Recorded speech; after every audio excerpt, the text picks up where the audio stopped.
Hey, it's Dorleen, and today I'm making a card using this sketch from the Sketch and Scrap Challenge blog, as well as the stamp set from Whimsy Stamps. So I stamped the elephant that I decided to use, and now I'm just using some alcohol markers to color him in. So I'll never claim to be a really great coloring person, and I know there's different ways to shade and this and that, but I'm just putting some color on him. He's all basically gray. I did use a little bit darker gray to shade in some areas, and I do use some pink to color in the inside of the ears, and that's about the extent of it. But this super cute stamp or image is cute no matter how I color it in, so I was happy with that. I did use a white pen to just kind of add some highlights here and there, and I'm using a black pen now to fill in more of his eyes, and I believe it's like a little eyebrow kind of thing. I don't use the alcohol marker to do that because a lot of times with the alcohol markers it really absorbs, and I didn't want to take a chance of its like spreading. So right now I'm just using some scissors and I'm fussy cutting that elephant out, and it's a pretty simple image, so it doesn't take me too long. But again, I mean, he's super cute. I am using a black alcohol marker here to just color the edges of where I fussy cut, and mostly I did that because it's white paper and I didn't want it to have white edges. I wanted it to have black edges. But I really think that made a huge difference. Anyhow, isn't he super cute? So following along with the sketch, I'm just using some scraps from my scrap pile. I wanted to make this card super bright because, again, that elephant's so cute and I want it to be a bright birthday card. So I'm just cutting this piece. I know it's for sure 5.5 inches wide, because that's the side of the card. I'm just doing a basic card, which is 5.5 by 4.25. And I, glued or adhered that pink part on. And now I'm going to be creating a scallop border. Instead of measuring that whole thing, I just use my card base as an example.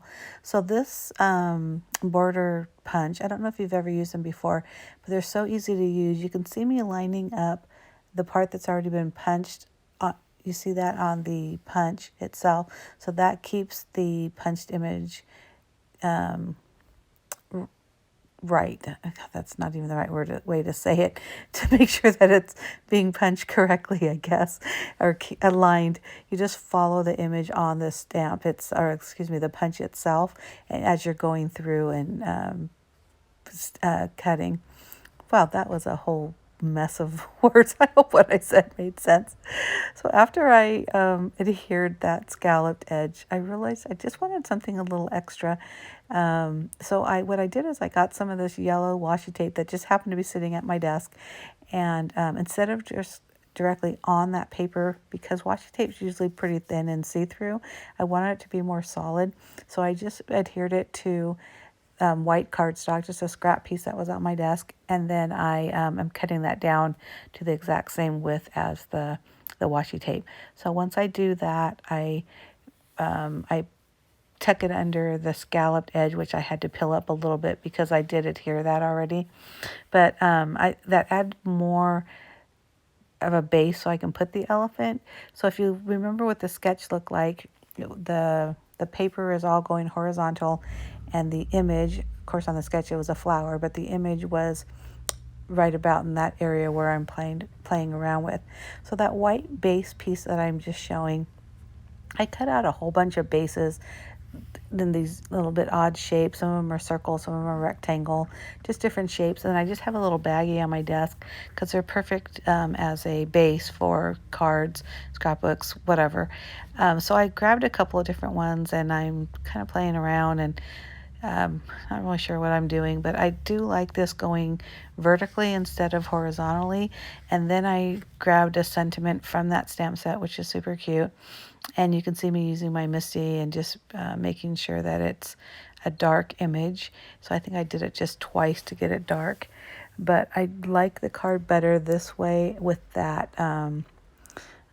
what is it, an octagon or whatever shape. And I put my go-to is putting a border around shapes. So that's what I do with that thin black marker. I use foam adhesive to lift up the elephant. And then I also am using a clear glitter marker to add some sparkle on the ears. And I think I do a little bit on his trunk just to add a little bit of fun. And once I do that, I am using the negative part of my foam tape to add some more dimension on the back of that before I put it actually on the card. And what I don't show you is I trim that card base a little bit down because I put it on a black border before I put it actually on the card base. But isn't that super cute? I love that elephant, and those bright colors are just perfect for it. But I do hope you like this, and if you do, give me a thumbs up, and make sure you hit that subscribe button if you're not already a subscriber, and I'll see you later. Thanks for watching. Bye.